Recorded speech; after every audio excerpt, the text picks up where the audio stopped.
Готовлю нежнейший масляный дрожжевой штолен с сухофруктами и орехами и наполненный согревающими ароматами цедры и специй. У этого рецепта есть приятная особенность, и о ней я расскажу дальше. Привет, друзья! Если в силу своей занятости вы не успели вовремя испечь рождественский кекс или штолен, то этот рецепт вам точно понравится. Я сама оказалась сапожником без сапог, прозевала все сроки, поэтому буду догонять сейчас. И этот рецепт как раз таки крут тем, что он хорош как для выдержки, так и для того, чтобы испечь штолен буквально за 2-3 дня до Рождества. Это будет насыщенный, ароматный, масляный дрожжевой штолен, и если интересно, продолжайте смотреть. И да, меня зовут Галина Артеменко, если с вами мы еще не знакомы. Список ингредиентов сейчас доступен на экране и продублирован в описании под видео. Для начинки я выбрала курагу, сушеную сливу и клюкву. Комбинации могут быть любыми. Из орехов у меня смесь миндаля и фундука. Тесто для штоленов довольно тяжелое, в нем много сдобы, и как раз поэтому оно получается таким невероятно нежным, ароматным и вкусным. И как раз поэтому далеко не все дрожжи способны с ним справиться. И для этого рецепта я решила выбрать особые прессованные осмотолерантные дрожжи Духмяна Хата. Эти дрожжи отлично справляются и с обычным тестом, как для хлеба или булочек, но особенно крутые они в работе с тяжелым сдобным тестом. Они работают стабильно, дают хороший объем выпечки, и при этом их можно использовать на 15% меньше, чем указано в рецептах. Первым делом подготавливаю начинку. Я делаю ее с вечера, а утром приступаю к замесу теста, а затем к выпечке. Итак, курагу разрезаю на 4 части. Сушеную сливу просто разделяю на половинки, клюкву оставляю как есть. Натираю на мелкой терке цедру лимона, хорошенько его предварительно вымыв. Затем натираю на терке цедру апельсина и разрезаю его надвое. В миску отправляю сухофрукты и орехи. Выжимаю сок из половинок апельсина, отправляю в миску цедру и вливаю алкоголь.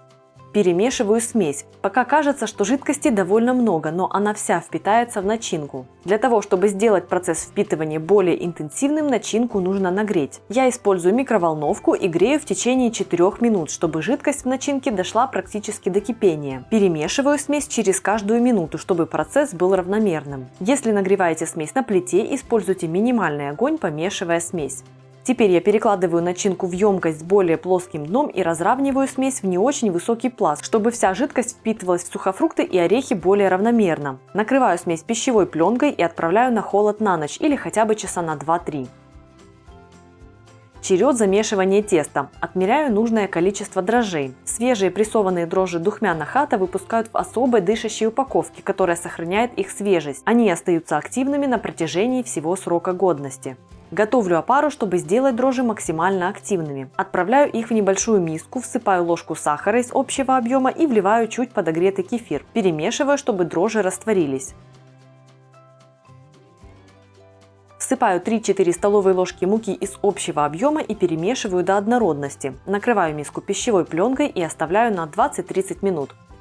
За это время опара станет пышной и будет вся наполнена пузырьками. К оставшейся муке всыпаю специи, соль, сахар и перемешиваю.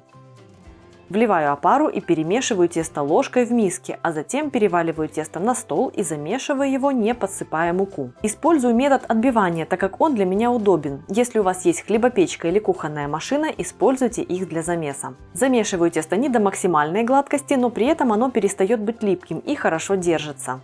Теперь пришло время ввести в него размягченное сливочное масло. Распластываю тесто, размазываю по нему все масло и вмешиваю его. Сперва тесто не хочет принимать масло, но несколько минут и тесто опять стало единым. При этом оно стало мягче, ароматнее и податливее. Такой метод введения масла дает возможность лучше развить клейковину теста в начале замеса, и готовый штолен получится нежнее, а его текстура не будет грубой и рыхлой. Он будет отлично резаться даже без выдержки уже на 2-3 день.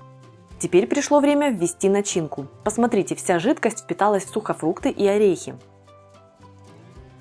Распластываю тесто и вываливаю на него всю начинку. Вмешиваю до распределения.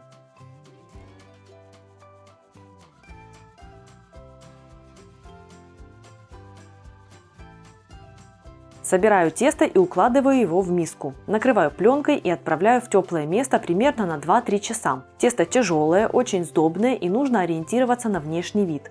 Так как я использовала осмотолерантные дрожжи Духмяна Хата, тесто бродило шустро. За 2 часа оно хорошо выросло и было пронизано пузырьками. Обминаю тесто и переваливаю его на рабочий стол припыленной мукой. Делю на 2 части. Каждую часть подкручиваю в рулет и оставляю на 10 минут, накрыв от заветривания. Придаю штолленам окончательную форму, слегка распластав рулет, сделав углубление ребром ладони по центру и уложив одну половину на другую.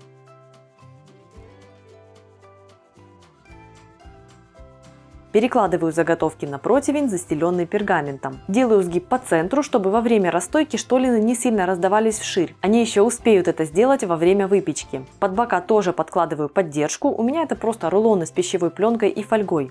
Накрываю заготовки пленкой и оставляю на 1 час для расстойки.